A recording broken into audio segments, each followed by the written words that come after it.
car so you can achieve a beautiful looking finish like this. Here we're back in the garage today with this Kia Sorento, and as you know, this video series started out with a nasty looking dent. We went ahead and glue pulled it, got the majority of the dent out, and then we used a hammer and dolly to shape it. We ground it, we filled it, we blocked it, and we've got it into primer and ready for the next step. So let's dig in and get started. The first step in this process is to block and smooth out our primer. For that, we're going to add a dry guide coat to the surface. This will show us any high or low areas and verify that our bodywork is nice and straight. The next step is to block out our primer. For that, we're going to use the longest board possible that we can still hold flat against the panel. We'll be using 320 grit sandpaper and we'll block it in an X pattern. This will help us get that panel perfectly straight. This is where the time spent on the body filler and refining those body filler scratches really pays off, because this panel is ready for the next step, which is the preparation. Next, I want to prepare the rest of this panel for paint and clear coat. Now remember, we're only painting the primered areas. We're blending the color out into the rest of the panel, and then we're going to clear this entire panel. But we need to prep those surfaces outside of that primered area for clear coat and paint. To do that, I'm using an 800 grit sanding sponge. This is a soft sponge that easily contours to those sharp body lines and hard to reach areas, so I can get those sanded properly for good adhesion. We want to knock off the shine of this panel. We want it to be nice and dull so we have good adhesion for our paint and our clear coat. Now you can use an orbital sander for this for the large areas. I would stay away from the body lines and those sharp edges because it's easy to burn through those.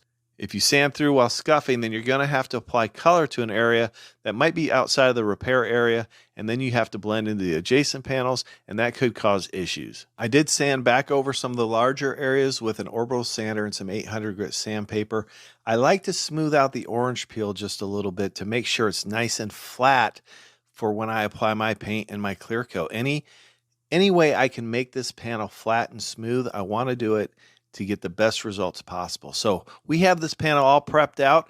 Now I did break through a couple little areas in my primer, so rather than apply a sealer before I paint, because I have a tight blend area, I'm going to apply a thin coat of primer. But we want to cover those bare metal areas. This is a direct to metal primer, and I've thinned it out about 15%, so it's very thin.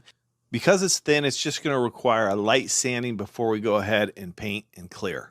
Before I move on, I want to make sure this primer is nice and smooth. So I'm going to use 600 grit sandpaper on my orbital sander with an interface pad. I'll show you that in a minute. I am going to add a guide coat just so I can verify that this primer is smooth before we move on to the next step. I've got my orbital sander here. It has an interface pad on it. That's a soft foam pad that's going to move with the contours of the panel. This is going to help me to keep from breaking through that primer into bare metal. You don't have to use an interface pad. You don't have to use an orbital sander. You can do all this by hand. You could wet sand it with 600 or you can dry sand it with 600. The important thing here is to get that primer smooth. The smoother your primer, the smoother your paint and clear coat, and the better results in your finished product. As you're sanding your repair, you always want to be looking for any scratches that you might have missed, any coarse scratches that you might have missed when you're prepping out your panel. Now is the time to correct those before you paint and before you clear. The next step is to clean your repair area. Now I went ahead and cleaned this with some isopropyl alcohol. You can use isopropyl alcohol or wax and grease remover. That's an automotive cleaner. Removes any contaminants off the surface. We'll clean this several times before we paint. Not too much masking here. I just masked off the perimeter, back taping the edge of the liftgate. Now that I have the perimeter of this liftgate masked off, I'll use a gray Scotch-Brite so I can sand right up against that adjacent panel.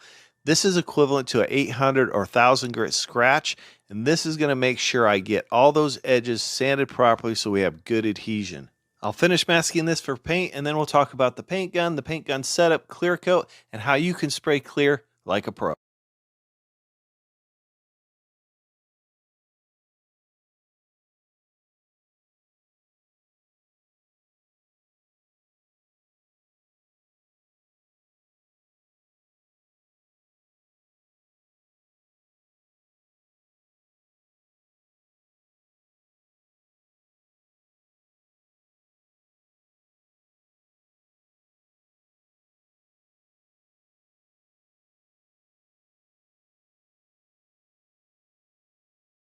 This is the paint gun I'm using today for my base coat. It's the Eastwood LT100. This gun requires only 3.25 CFMs of air pressure, so it's perfect for home use or for small compressors.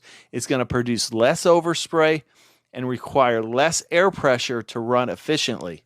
The way I set this gun up is I have my air pressure set at 30 PSI, I have my fan pattern wide open, and then I have my volume 3 turns out from closed. I'm ready to spray now. I went ahead and tacked this panel off. I use a tack cloth to wipe it down. That's going to remove any dust particles that may have landed on this panel right before I paint. The paint I'm using today is the Nason XL. I find this to be a reasonably priced paint that has good coverage. And I picked this paint up at my local O'Reilly's. Our first coat of paint, we're going to apply a good medium to wet coat over just the primered areas. We want to be 4 to 5 inches away. We want to overlap 70% on our passes and have a consistent speed and a consistent distance from the panel at all times. After we let this set up for about 15 minutes, we want it to flash off, and then we can apply our second coat. After your first coat, your paint should be nice and silky smooth before you apply your second coat. We'll go ahead and use the same techniques, 4 to 5 inches away, overlapping 70%, consistent speed, consistent distance, and put another medium to wet coat on. Now, we're not concerned about our blend right now. We just want to get that primer covered so the paint is not transparent. After the second coat of paint, this primer is pretty much covered, but I'm going to go ahead and apply a third coat just as an insurance policy to make sure we have good coverage and are ready for some clear coat. This coat is where I'm going to blend out into the rest of the panel. So as you can see, I'm going past where the primered area is, around 4 to 6 inches. As I'm going out away from the primer, I'm going to get away from the panel just a little bit farther, and that'll give us a nice transition into the old paint. One important tip here is you don't need a ton of paint for your blend. 1 to 2 coats and that is it. You're done. If you continually put coats on your blend area, you're going to have sand piling, and this is going to create a roughness in your paint, and that's going to show up under your clear coat, and it's going to ruin your paint job. Your paint needs to be smooth after your blend. Just make sure that it's smooth and the transition is good, and you'll be okay. Now we're ready for some clear coat, so we're going to tack this off once again after we've let it fully cure, which took about half an hour. But you can see how silky smooth this paint is, and that's what you want before you start applying clear. The clear coat I'm using today is the Finish One FC710. This is a really good quality clear at a budget price. It is a 4-to-1 clear, 4 parts clear coat, 1 part activator. The gun I'm using for clear coat is the Iwata Kiwami 4. I'm loving this gun. It produces a beautiful looking clear coat finish. Now the gun settings, I have the fan pattern turned wide open, and then I turn it back half a turn. I have my volume wide open and my air pressure set at 28 PSI.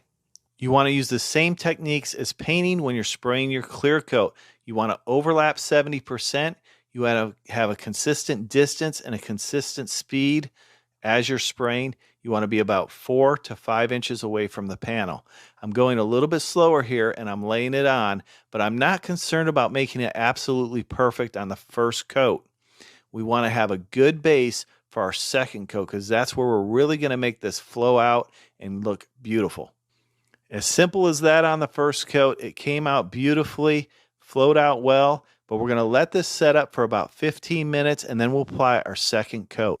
After applying the second coat, the finish came out beautifully. It's got a few minor imperfections, but we can easily cut and buff those out. Listen, if you want more information about how to do paint and body repair and contact me with any questions, check out the pinned video on my channel. I appreciate each and every one of you watching. We'll see you next time on Garage Noise.